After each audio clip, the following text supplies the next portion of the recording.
My journey with Sunny started early one Sunday morning. Got a phone call from a member of the staff that said when she came in, Sunny had been abandoned at the gate and she was in the middle of a really difficult labor. She was in distress.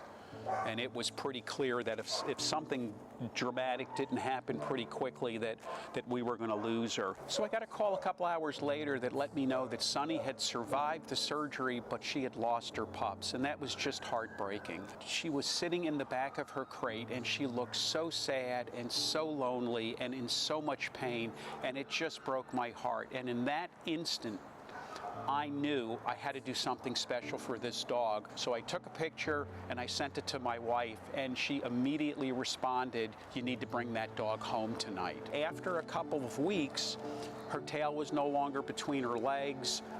She was smiling and she was starting to settle in, and you could tell that she really understood that she was safe. And kind of the role that I signed up for was to be her caregiver. And it was a role that I really enjoyed. 3 years earlier, I started having really severe bouts of dizziness and lightheadedness that was followed by a severe ringing in my ear and then a sudden and very rapid loss of hearing in my right ear. Eventually made my way to a specialist. She did an MRI where we discovered I had a brain tumor, and it was pressing up against the nerve that controls hearing, and it had compromised the nerve to the point where I'm now completely deaf in my right ear. And we didn't know how long the tumor had been there, so we agreed we're just going to check its growth trajectory through annual MRIs. So in April, I had my annual MRI, and my doctor gave me the very difficult news that it had tripled in size and was now close to the nerve that controls facial movement. So doing nothing was no longer an option, and we decided the best route is to have it surgically removed.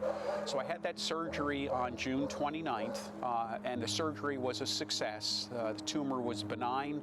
Both surgeons were really pleased with the results, but I got to tell you, I was a hot mess.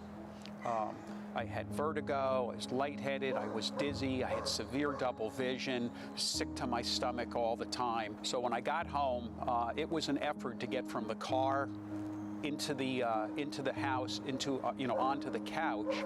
And my wife Jan let Sunny go to come down and visit me, and she came running in, but as soon as she saw me on the couch, she stopped, and it was she just knew something was very, very different. She kind of very quietly walked over, put her head on the cushion of the couch, and just let me sit there and pet her.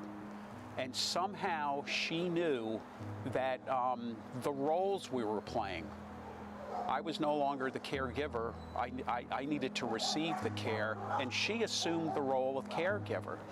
And for the first couple of weeks, she barely left my side. I could just basically lay on the couch with my eyes closed. So it was so comforting just to have my hand on her and to pet her. And I got released to start walking, so I started taking walks using a walker. And my wife would have Sunny leashed up, and she would come with me every day. My wife and Sunny and I would take a walk. And Sunny was so happy that I was outside again and we were going for walks, and she was constantly checking in on me and making sure that I was okay. And she'd have this big goofy grin, and it was like, "You're doing good, Dad, keep it up." And I graduated from the walker to a cane, where I was able to start walking her on my own. If somebody were to ask me, could I have gotten through this without her, the answer is definitely no. We came into each other's lives when we needed somebody the most. I'm not a big fan of coincidences.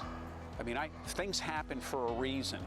And it was a horrible start, but it ended up in a really beautiful place. She's just got this really wonderful energy, and I think she's thankful for where she ended up, and we're just thankful that she's part of the family now.